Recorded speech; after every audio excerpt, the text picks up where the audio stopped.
All right, now New York cheesecake is amazing on its own, but can you imagine combining it with a creme brulee?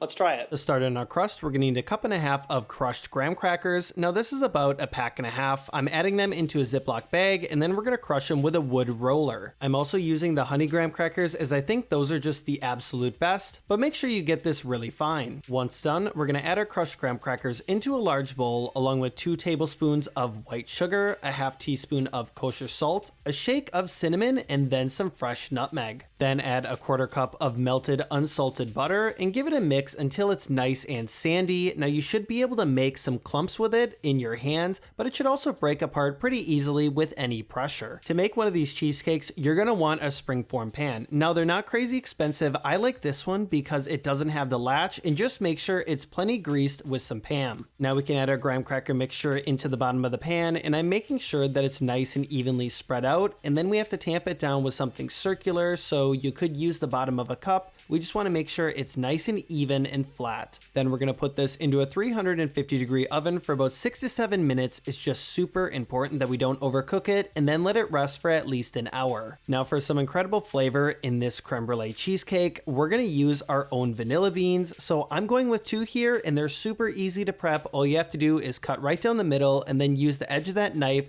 to pull out the beans. So this wouldn't be cheesecake without cream cheese, and you're going to need a lot of it. So I have 4 8-ounce bricks of cream cheese, and it seems like a lot, but this cheesecake really does serve a lot of people. We're gonna mix it for about 2 minutes until it's nice and smooth, and then we're gonna take 1 cup of white sugar, and you're gonna add this in about a 1/4 cup at a time, and then mix, then add some more sugar, and then mix until it's nice and smooth and incorporated. Then we're gonna take 4 whole eggs, and you're gonna slowly add in 1 egg at a time, and then mix until that egg is fully blended in, then add another, and mix, and continue that process until all the eggs have been added. After that, we're gonna add in just 1 egg yolk and mix until fully incorporated. And now has come the time that we can spice up this cheesecake, so add in your vanilla beans from earlier, along with 1 teaspoon of vanilla extract, a 1/4 teaspoon of kosher salt, a 1/4 cup of sour cream, and a 1/4 cup of heavy cream, and mix until smooth. Finally, add 2 tablespoons of cornstarch and give it a mix until no clumps remain. This is really gonna help thicken up the cheesecake. All right, now we can start thinking about cooking this cheesecake. Now, generally, New York cheesecake is done in a water bath, so we need to take some aluminum foil and wrap it around the pan.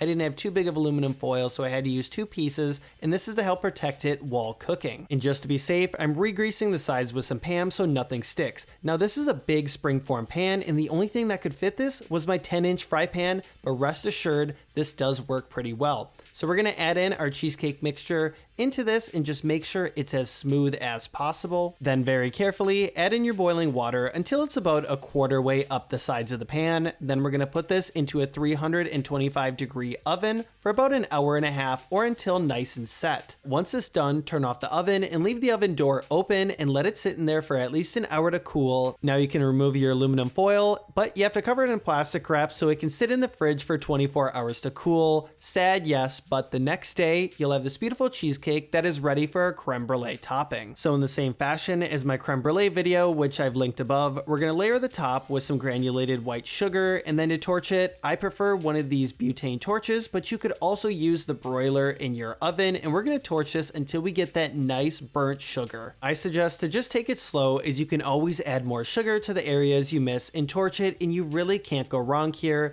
And once you're done, just put this in the fridge for at least 45 minutes just to make sure everything cools down again. Once done in the fridge, then we're gonna remove the sides of our springform pan and reveal what hopefully is a beautiful cheesecake, but you really never know until you pop this thing open. And to help get it off the springform pan, although you can leave it on there if you want, I'm using one of these cake icers, though I did leave a little piece of that crust on there, and now we're ready to cut some pieces. And if done right, you should have a slice of one of the best cheesecakes I've ever had. If you guys like this video, please like and subscribe, and I'll catch you in the next one.